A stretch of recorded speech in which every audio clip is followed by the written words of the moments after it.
My biggest challenge previously, letting go, right? Delegating not just tasks, but also delegating part of your decision making. In Southeast Asia, business is very social. Like you have to build trust. You have to talk to them about things outside of business in order to do business with them. You either follow the framework, the rules and the infrastructure of an organization that was built and set by other people, or if you really dare, go out and try something on your own. Most entrepreneurs end up working in their business, not on their business. And that's actually something we are trying to change now. And if you're just as passionate about innovation as we are, hit subscribe for the Recursive Podcast on your YouTube or your favorite podcast platform. We're everywhere. Hello, Boyan. Welcome Hello. to the Recursive Podcast. Thank you for accepting our invite. Thank How you are for you? inviting me. Very well, very well. Ultra busy, but in a good way. Okay, so let's begin with the quick question. How do you usually describe yourself to someone outside your field? All right, I don't have a usual standard way, but it depends who I'm speaking with. If it's somebody here in Bulgaria or Eastern Europe, I would usually talk to them about the things that happened to me or the things that I did in Southeast Asia, and vice versa. If I'm speaking to a person in Asia, I talk to them about Bulgaria, Eastern Europe, rose oil, yogurt, and stuff like that. On a personal level, we're also intercontinental family. My wife, she's from Malaysia. She's Malaysian Chinese, and our kids were born there. We have 3 little ones. And that's pretty much the overall. Great. And you're a startup founder. What initially drew you to this field? Well, I was working for companies for a long time, different. In Bulgaria mostly, or in Asia? Yeah, both. Bulgaria and Europe. In Europe, in Asia, a mix. E-commerce companies, performance marketing agencies, social media companies as well. Big variety, but mostly in the digital economy. And I was employee in a number of such companies until at some point I started feeling really strongly that I can see and I can think of better ways for certain things, like how things are done, right? Like operational or otherwise, but mostly operational. Even though I was doing different things throughout my career, let's say, B2B sales, business development, marketing, the last almost a decade, I'm in the people segment, people operations and recruitment operations and things like that, organizational development. But all things are related and they influence and impact each other. So at some point, I realized that everything is just operations, right?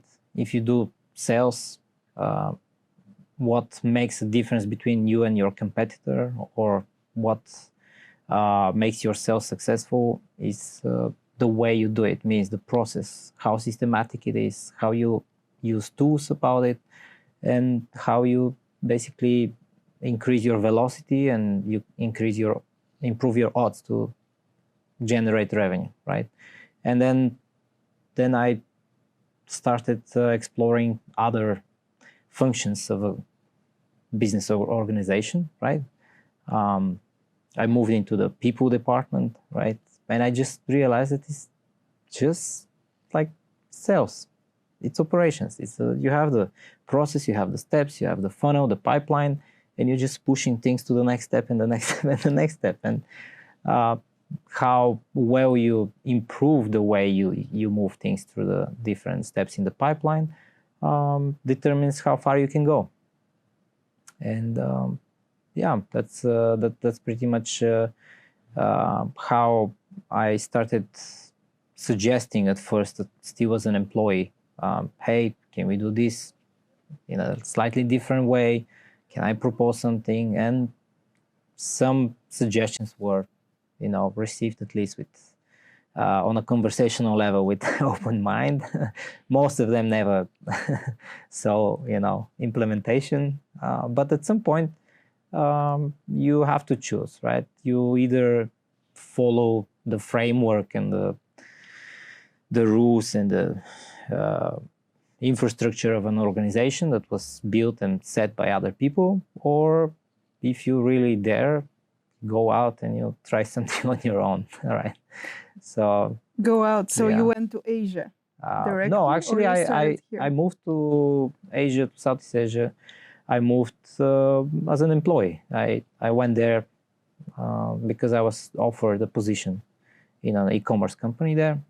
Mm-hmm. And so I moved with employment there, but I didn't move because I was shifting from employment to entrepreneurship. The arsenal of techniques and tactics is pretty much the same. What's different probably is the psychological perception of people in our region here in Eastern Europe when we think about Asia, when we think about the Western world. We somehow, as people, feel that we are closer to the West culturally for some reason, which I don't think that is the case. Definitely. I mean, of course, my observation and opinion is highly subjective because I was living in Asia for 10 years. So I have more observation on a personal level for that. And this is probably what I say often is that especially in the way we do business in Eastern Europe, we are probably more similar to the Southeast Asians. I will speak mostly about that region because Asia is not one thing, just like how Europe is not one thing. Exactly. Right? But in Southeast Asia, business is done in a very similar way to how it's done in Eastern Europe, right? It's very social. Like you have to build trust, you have to meet people, you have to talk to them, you have to talk to them about things outside of business in order to do business with them. You cannot be just straightforward, pragmatic, and 2 + 2 is 4, then okay, we do business. That's like how, at least far West business is happening, in my subjective opinion, of course. But it's very generalized what I'm saying right now. Of course, there's nuances and differences, but I think that we are similar enough with Southeast Asian business people to do business there. And there's like a lot of maybe misconceptions about Asia. I mean, first of all, people speak about Asia like one thing, and they usually imagine China, Japan, South Korea maybe, and a couple of other countries, maybe Singapore, things like that. But Southeast Asia is a place that for centuries has been doing business with foreigners and with Western cultures. I mean, there's been Portuguese colonies there, there's been British colonies there, there's been trading of silk and herbs and whatnot, food and other things from east to west and the other way around. And like this happening since the Middle Ages. So that region there is absolutely not shocked by, a foreigner is here and they want to do business, right? There is no Chinese wall there like that, you have to speak the local language or whatnot. No, everybody on a business level speaks pretty fluent English, and the language is not a barrier. The fact that you're a foreigner is not a barrier. Of course, if you have absolutely no contacts there and you don't know what you're doing, you better get somebody to help you navigate right the ecosystem. But on a principle level, it's not different from any other business ecosystem. And how do you form partnerships there? How do you find someone to really navigate you? Well, is there a community? Yeah, of course. I mean, there's a lot of conferences, business conferences. You can go, you can make connections, you can hire people to do that. I mean, there are people who do that as a business. This is their profession, to connect you with the right ecosystem, to get you, to get the ecosystem familiar with you. You can, go to events. You can go to, you can find many ways to connect with people there. Something very important is that you have to have boots on the ground, right? Whether it's you personally or you hire somebody to represent you officially as your employee or as part of your team, that's a must, right? It's very hard to do business with Asia if you don't have even a single person there, right? Unless you already have contacts, and then you can leverage these contacts from overseas, but then that's my case. Yeah. Then you have to invest maybe 10 years living there first. maybe business-wise, do you remember what was the biggest culture shock you experienced there?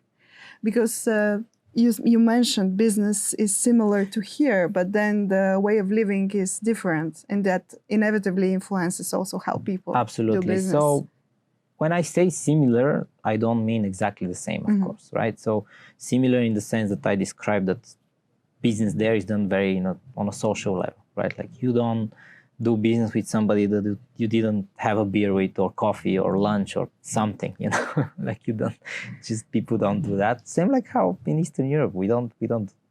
But what's different and what really took me some time to get used to is that you don't hear no.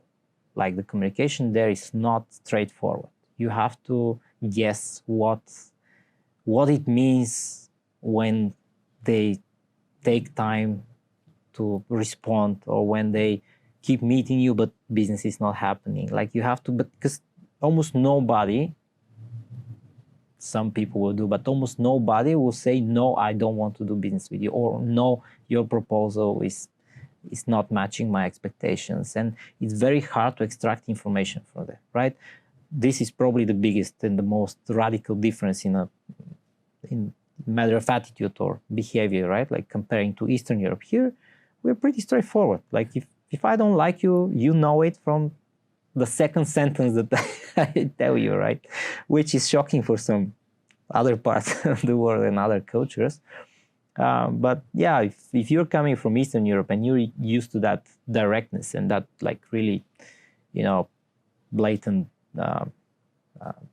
sharing of information, and like you sharing, most of us share our thoughts, especially on a business level. On a personal level, maybe, we try to be polite here and there, but on a business level, I would say we are quite direct. And this is not the way business communicates at least not in Southeast Asia, right?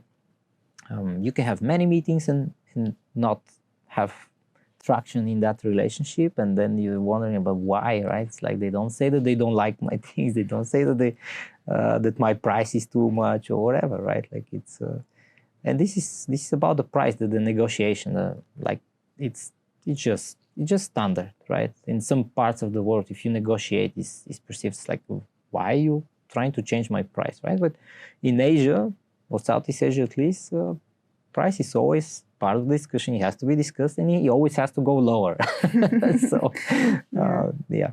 And what was the hardest lesson that you learned while being there and building business there? I mean, the hardest lesson, many. I'm just thinking which Maybe one you can will be like share a story. which one will be on the top, Yeah. right? Hardest is probably not different from building business elsewhere. Like generally, that you reach a point that you have to be able to delegate a task, or like you have to be able to trust somebody else to do something that maybe until now you were doing, right? This is the probably the hardest lesson. Psychologically, it's very difficult, but this is not related to whether you're in Asia or Europe or America or any continent, right? It's just a human psychology that is really hard. If you have started something and you built it around your own abilities and skills and maybe even contacts, right? Let's say, oh, I know some people, I'll close some deals with, we'll get it going, some revenue is coming in, and like I will deliver the first things, and then we'll see how we continue from there. And like cognitively, you think that you're only starting like this, but then it becomes really hard to let go, right? Because at some point, okay, your company is making money, you have a bunch of employees around you, they're helping you with some tasks, but not the critical tasks, because you think like, oh, I need to keep being the person closing the deals, because otherwise I don't know if they can close it, or I need to be the person who is delivering the work or the service or building the product or doing the marketing, and you just keep at some point like you're holding the important functions of the company, and you're feeling that, wow, if I let go, if I delegate that, it's definitely going to go wrong, it's going to kill my business, and that's going to be it. And this is the psychological trap that I was in, like a bunch of times, right? Just like a lot of people around me and a lot of people that we've all seen trying to do business on their own, really delegating and letting go. And not just delegating tasks, but delegating decisions. Wow, just let somebody else make decisions in your business that you started. This is just really, really difficult psychologically. And how was operationally for your company moving back to Bulgaria? Well, moving geographically, we moved for personal reasons. That was around the COVID time. Like it had nothing to do with business or economy or whatnot. But it didn't really have a massive impact because I was already operating remotely with my team. We were even until, even when I was living in Malaysia, I was working with people in my team who are in Thailand, in Australia, Singapore, other countries, even Korea. So we were remote anyway. It didn't impact much. Maybe the time zone, yes, of course. That's like 5-6 hours difference, so that impacts. It's much better to be on the east side if you have time difference because. So your team is in Asia. Currently not, but when I was moving 4 years ago, yes, then they were there. I don't work, at least not on a full-time basis, with the people that I was working when, in my team when I was moving with my family to Bulgaria, because I also changed a lot of, changed generally the service that I practice, the way that I solve pretty much similar problems, operational problems. Back then I was working on these problems through the lenses of recruitment, through the hiring function of a company. But we reach a point to realize that if you want to scale your operations, you have to improve every part of it, not just the way you hire, but also the way you onboard people, the way that you integrate each person in the process, the way that you navigate them as a team and individuals, the way that you evaluate the efficiency and the performance of each process and all of that. So if you don't solve all the pieces of the puzzle, it doesn't matter that you solved one, right?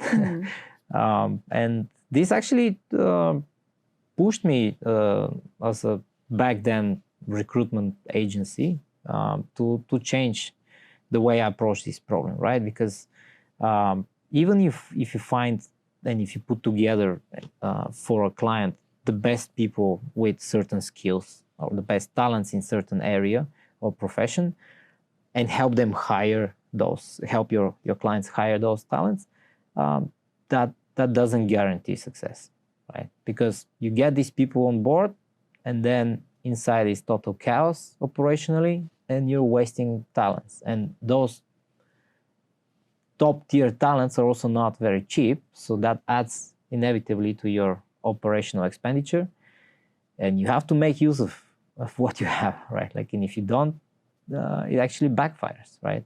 There are many situations where for the business would be better to not hire right now, even if they feel the absolute critical need to add more people in their operations because they're absolutely stretched, overloaded, and whatnot.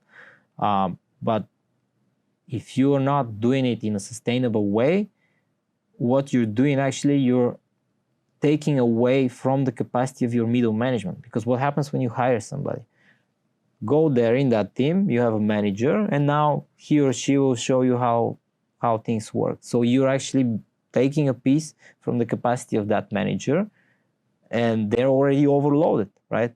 So in the short term, in the next 3, maybe 6 months, you're actually reducing the capacity of your most capable people in the company. And if that doesn't turn out as a positive outcome after that, then it's a negative, equation. Yeah. 1 month ago, you announced that you're making a merger with another Bulgarian company, VEDA Accounting. Actually, it's VEDA. It's VEDA. Yeah. Now it's VEDA. The brand is just VEDA. The brand is VEDA just VEDA. Accounting is one of the things that are happening inside. Thank you for for No correcting worries. me. Could you please share more on that? Why did you decide to do this merger? What synergies are you looking for? Okay, so we operate in a relatively small ecosystem, right? And how I first got to know VEDA was through a company that I was doing a small project with. Should I say company name? Yes, of course. Yeah, but You're free to say whatever. Okay. So how I got to know VEDA and the people in VEDA was through a referral, which is very standard in first in the things that I do, and second in our like kind of a small bow and ecosystem that we have here in Bulgaria. I was doing a small project. I was helping a company called Find Me Cure. Specifically was working with Miro, who is the co-founder and chief operations officer of that company. We were analyzing some of their process and operations and identifying opportunities for improvement and setting up some roadmaps to how to move forward in a more effective and scalable way. And apparently he was happy with with what we did together, and he posted on LinkedIn something good about our work together. And then I received a message from Maggie from VEDA. She said like, "Oh, I couldn't I couldn't not message you after seeing this." Right then, we started talking, and we did a project with VEDA. So they were at first my client, right? Like I helped them to optimize and upgrade some of their operational processes. For them was mostly on the hiring side, but some other operational functions as well, and strategic assets. And then we worked together for maybe 3-4 months, and throughout the process of work, I don't know, somehow naturally in our conversations, in our collaboration, it evolved the idea that hey, we should maybe be more than you consulting us and us being your client or something like that. Like maybe we can actually we saw a lot of synergy on a level of business philosophy at first, right? I mean, almost immediately, right? I mean, that was probably the reason why they also hired me to help them at first, right? And the synergy on in our philosophies is in the fact that we see the same problem, right? We see the challenge of growing a business in a sustainable way, right? And they solve that, or they help entrepreneurs to overcome these challenges in the space of accounting, payroll, financial consulting, and other things, and international expansion through accounting and stuff like that. Like, but I do it through operational structures, right? And even though I'm not an accountant, we are actually very working on a very similar problem. Like, why most companies get stuck at being small, right? They don't grow. They fail to overcome that barrier of like what stops them from scaling, right? And this is what I was mentioning earlier. Like, it was also my biggest challenge previously, letting go, right? Like transferring, not delegating, not just tasks, but also delegating part of your decision making, delegating autonomy, and how you do that effectively is you cannot go around it, but you have to have an infrastructure for this process of delegation and process of checking what happens after you delegate, of course. So yeah, we realized that actually we can work better together. Sounds like maybe a song or whatever, I don't know. Sounds good, yeah.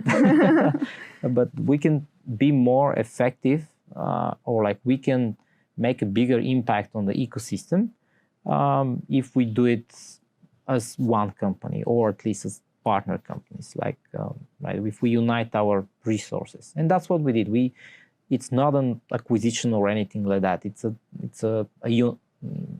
Like we united our resources, right? VEDA has a unquestionable brand in Bulgaria and other countries as well, the UK specifically. They have an ecosystem of a network of companies that they're working with, and many of these companies are growing very successfully and sustainably. And what I have is something that can add on to that, right, on the operational side of things. And this is where we saw the synergy, right? They have a brand, something that takes very long time to build, and the trust and the ecosystem. They are a driver of one of the drivers in this ecosystem, right, in Bulgaria. Specifically referring to the business of innovation. And on which markets are you currently working? So it happened a little bit of a mix, right? So they're better connected in Bulgaria. That's no question about it. And I bring a lot of business network, specifically Southeast Asia, but Europe as well. So living 10 years abroad created kind of a gap for me in my network in Bulgaria, in my home country, but I built on the other side. And this is where we kind of combine, we help each other, like we are useful for each other, right? First, we have complementary expertise that goes hand in hand in solving that problem, the growth of business organizations. And also our networks are complementary to each other. Mm-hmm. And what's next on your agenda?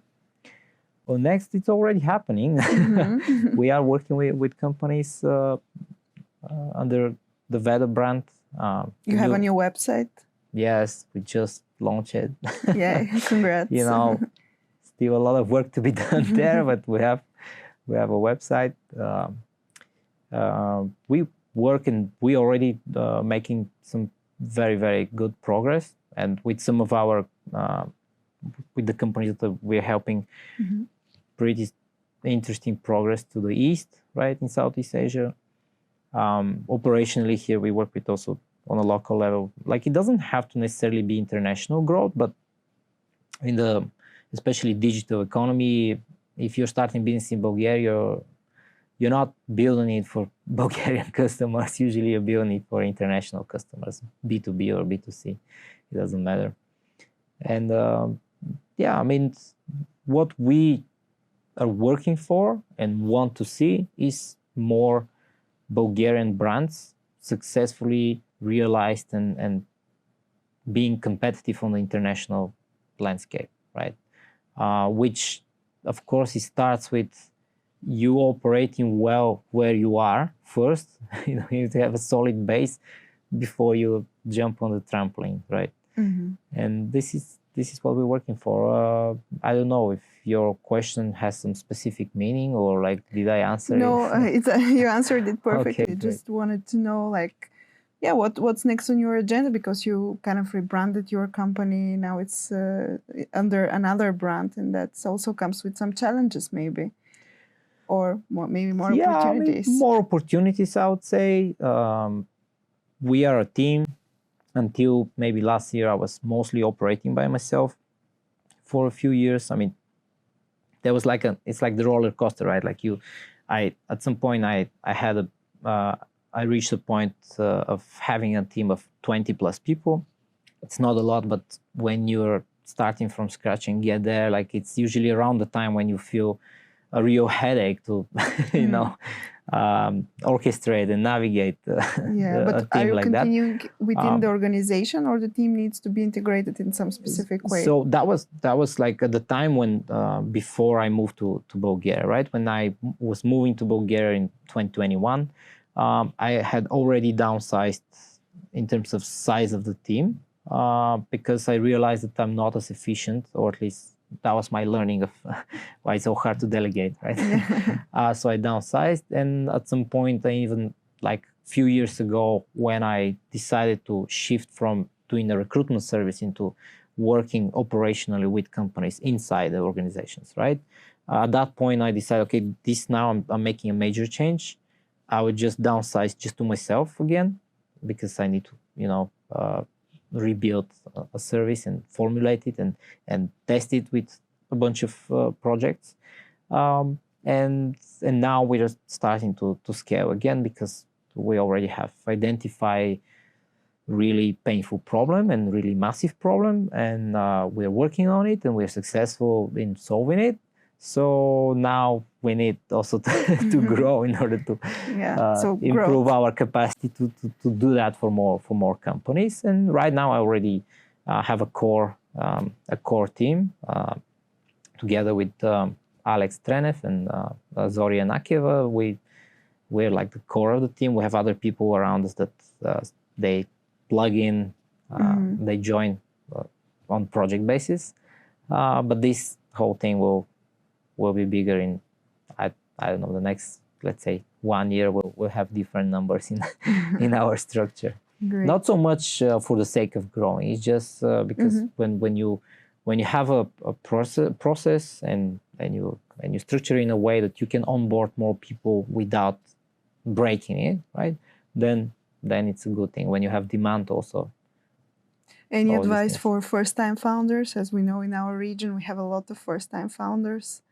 So how to be a second-time founder? Yeah. How to reach that point? So fail fast. And but no, they will fail anyway, like everybody. So do the first step in order to get to the next one. Yeah, don't. I mean, yeah, I don't want to repeat cliches that like a lot of people say, but if I have to add and say something that maybe is not being said enough, try to continuously get better at asking for help, asking for advice, most importantly, and really trying to implement these advices into your actions and into your operations, right?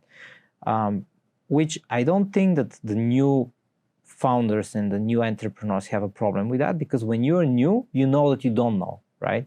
And then you're naturally open to advice from people who are obviously a little bit further in the process of building a company and they've burned themselves a bunch of times. It's easy to take advice. What happens is, what I see is that this advice seeking and accepting feedback becomes challenging is when an entrepreneur achieves certain level of success.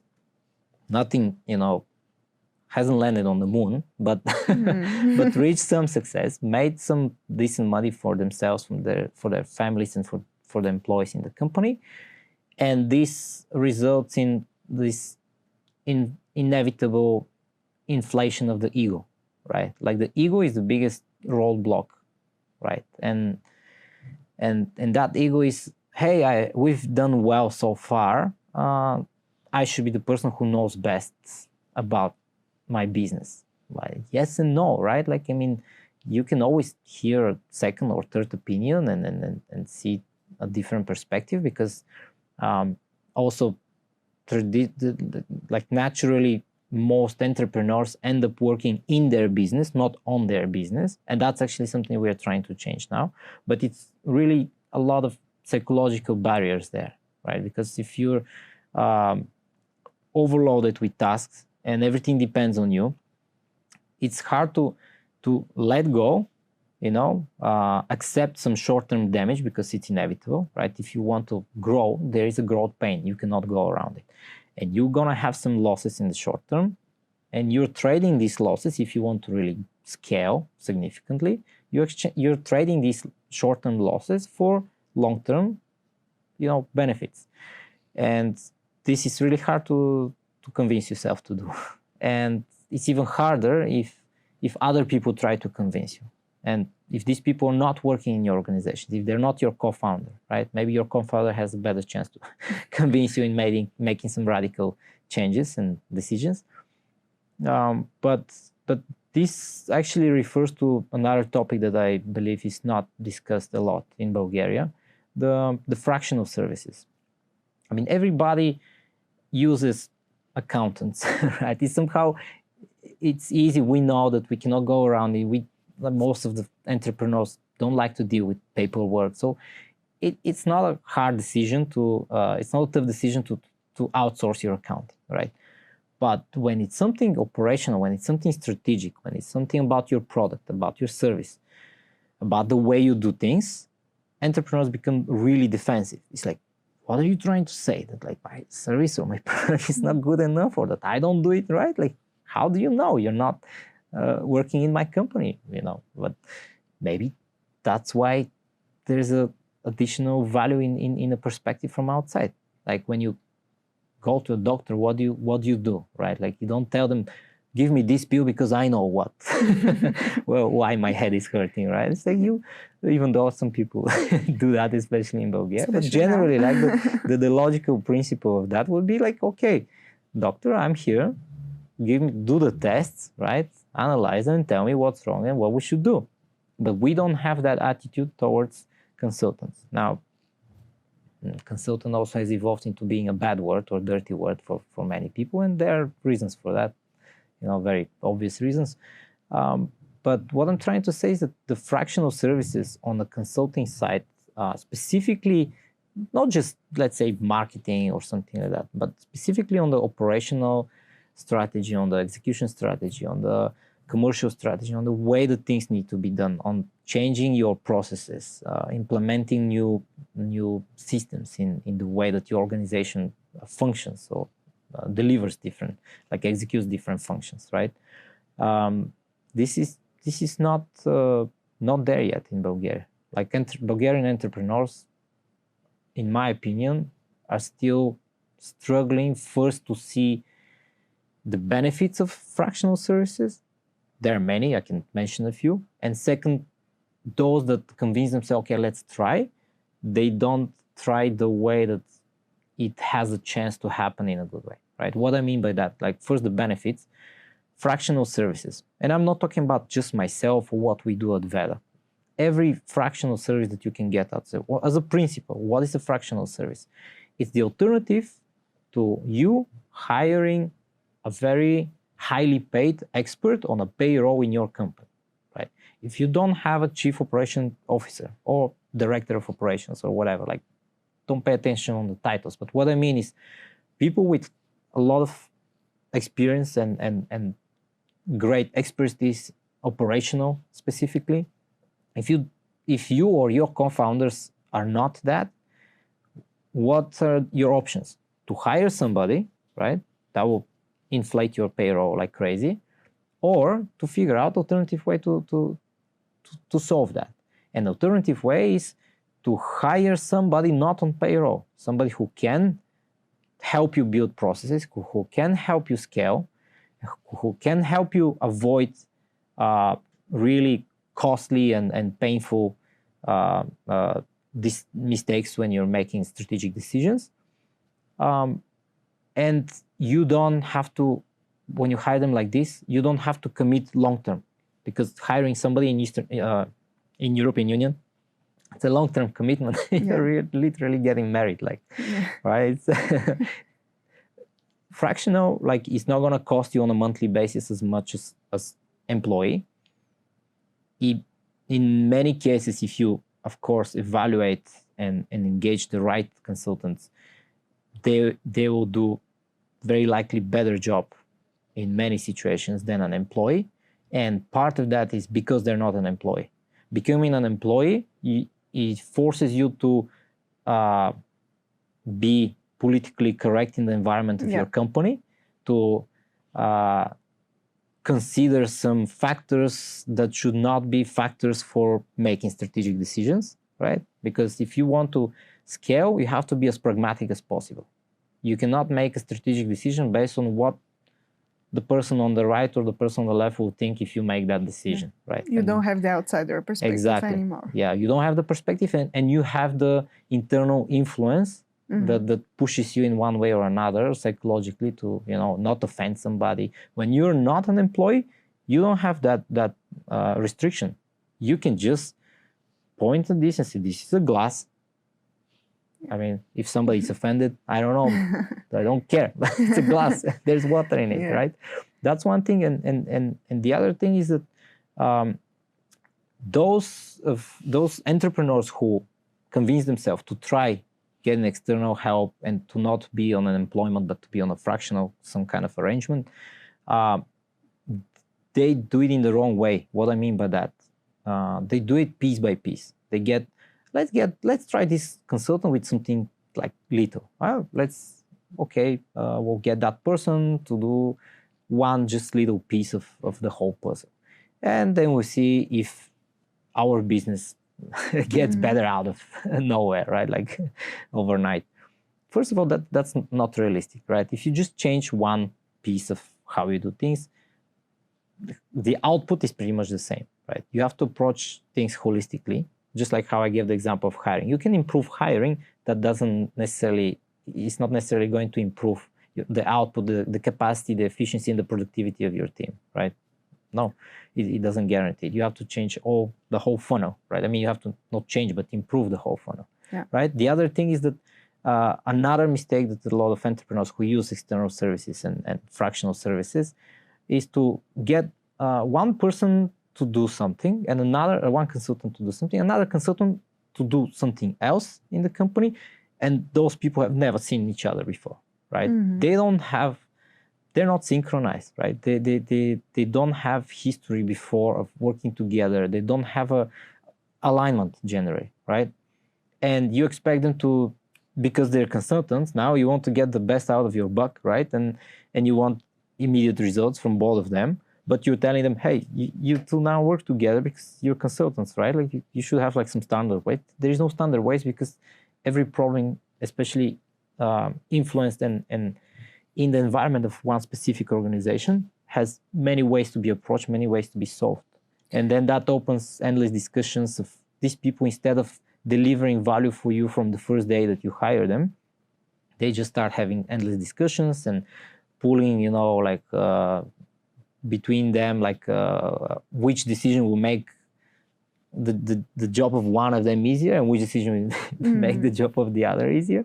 And that's something that we are solving by merging and like uniting our resources at VEDA, because when you need different people, when you need external solution for different parts of your company, the best way is to get them from one provider, because this way those people, they are aligned, they have worked a long time together, they've worked on many projects together, they've solved many times this problem together from different angles, and from day one they deliver difference, right? Instead of just endless discussions and debating on how things should be done. Wish you best of luck in that, and thank you. Let's see in 1 year maybe we can discuss the progress with Bulgarian companies accepting fractional services. We're happy to do that and more. Thank you very much for this conversation. Thank you again for having me. And if you're just as passionate about innovation as we are, hit subscribe for the Recursive Podcast on YouTube or your favorite podcast platform. We're everywhere.